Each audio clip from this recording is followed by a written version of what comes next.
Hey everyone, it's Alvin Po. If you are an entrepreneur or business owner, this video is going to be really helpful for you because I answer the question, how do you know what to focus on next?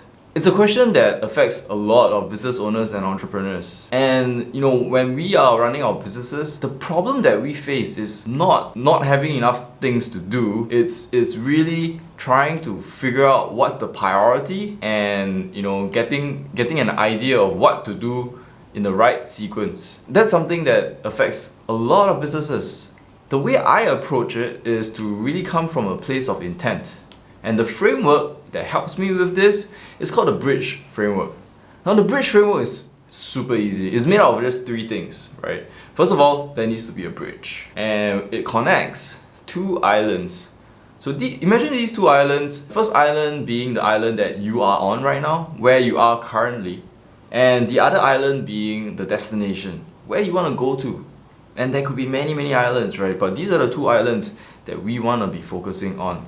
And the bridge, the way we construct it, is literally made up of the steps or the tasks that will get us from where we are to where we want to go. Now, it's a simple concept, really easy to grasp, and it should be something that comes naturally to people, but for some reason in business it doesn't. Now, in our personal lives, for example, if I want to leave the house, I know where I'm going, and most people do as well, otherwise they wouldn't leave their house. They want to leave their houses to either maybe take a walk or a jog, they want to go to the supermarket to buy groceries, or maybe they want to visit their friend for dinner who lives in a different part of town. All those are all clear reasons why you want to leave the house. And when you have a clear reason and clear destination, then planning how to do that becomes really easy. If you want to take a jog, right, you need to prepare a few things.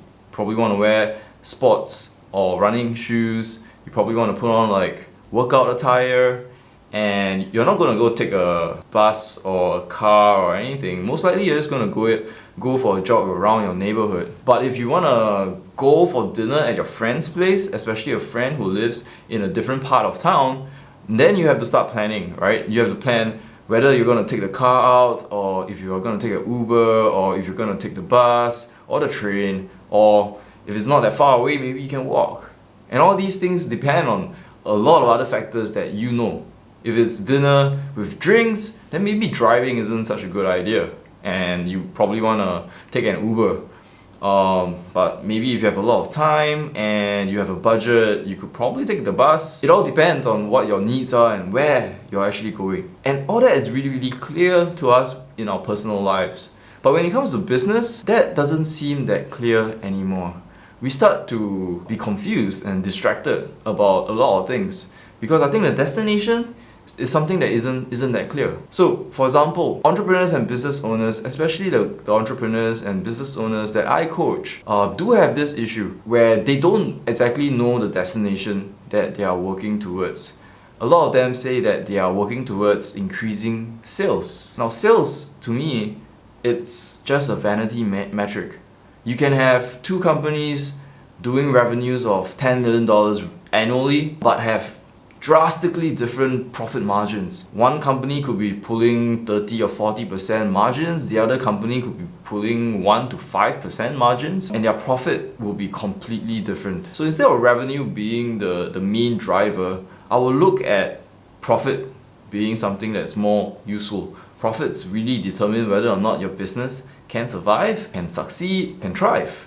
So I'll focus on profit. And if profit were to be the island that we were going towards, then things would be completely different. In the island that is sales, you would focus on things like advertising on YouTube, Google, Facebook, or whatever new advertising platform there is. You focus on building out your sales team, you focus on sales incentives and quotas, and any number of sales related activities. But you realize that if you focus on sales, you tend to get overwhelmed. With more revenue, more customers joining you, you get more and more overwhelmed. It almost feels like swimming in quicksand, just because with the additional effort that you put in, it actually makes you drown and makes you sink even deeper. That's kind of how it feels like when you really like try to solve problems with more sales. On the other hand, if we focus on the other island of profits and we work towards that, we realize that things become easier. We realize that all these problems that we had in the other island doesn't happen anymore. With profits, we start focusing on other things other than sales. Yes, sales is still important, but then we realize that there are so many aspects of the business that needs to be improved on. One concept that I think helps businesses a lot is the concept of acquiring customers versus retaining customers. Now, sales is all about acquiring new customers, but what about the customers that are already with us? With these customers, we want to see how we can best retain them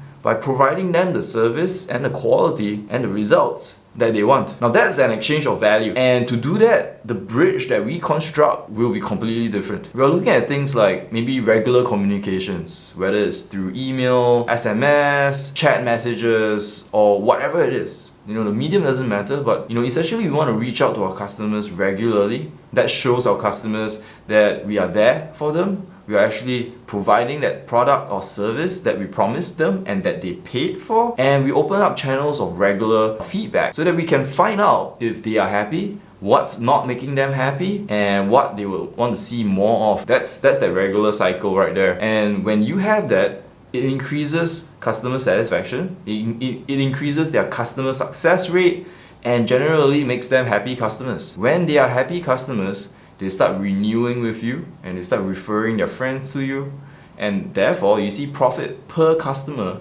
increasing. Another way you could do it is probably by having like a knowledge base or tutorials that provide self-help. If a customer faces a problem with your product or service, he doesn't need to call or contact you. He can just go to Google, which everyone does these days, and search for the answer. I think that's something that provides another avenue of helping your customers, and that, even though it's costly, it takes money and resources to actually create tutorials and a knowledge base, but when you do that, you realize that you are slowly working towards that island of more profit, and that's something that benefits your business. So I think that's something that businesses need to focus on, that the island that they're working towards is the right island. This is part of the super scaling methodology, the 5E scale engine that I use. If you're interested, go check out my book. It's on superscaling.com/book, and I think it will greatly benefit you, especially if you're running a business. I talk about the 5 pillars. There are 5 of them: evolve, envision, empower, engage, and execute. In the engage pillar, we talk about all this. This essentially is the customer journey, where most entrepreneurs and business owners focus on the front being sales. But I use the analogy of a leaky bucket. A leaky bucket, imagine a bucket with water being your customers coming in, and most businesses want to fill up that bucket with water, with more and more water. But if the bucket is leaking, then the water is just going to fall out, and that's what's happening with most businesses. So what we want instead is a real solid bucket that does not leak, and then we don't have to focus on that many customers. We can focus on maybe a slower trickle of water, but still, because we retain all the water or all the customers, we actually get a much better business. So in the customer journey that I talked about in the 4th pillar, I actually go down through all the 5 different steps in creating that really good customer journey so that you focus on the right things. Now, again, it's on superscaling.com/book. If you like it, go check it out. So hopefully that helps you.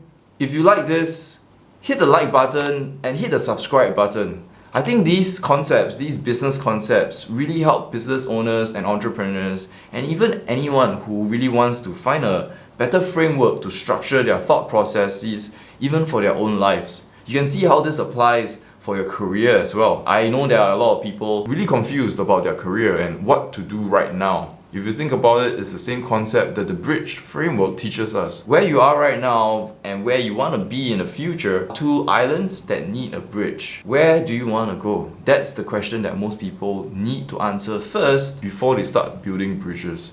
Because the danger is that you start building the bridge either to the wrong destination, or you build a bridge to the right destination, but you're arriving too early or too late or in the wrong attire. Basically the wrong scenario. So we want to be absolutely clear where we're going, what we need to do, and then start building the right bridge there. Essentially, that's the bridge framework. I hope you like this. Once again, like, share, drop me a comment, tell me hi, tell me your takeaways. I'll definitely appreciate it, and tells me also that these videos are videos that you like and appreciate, and I can do more of these. So I look forward to seeing you in the next video.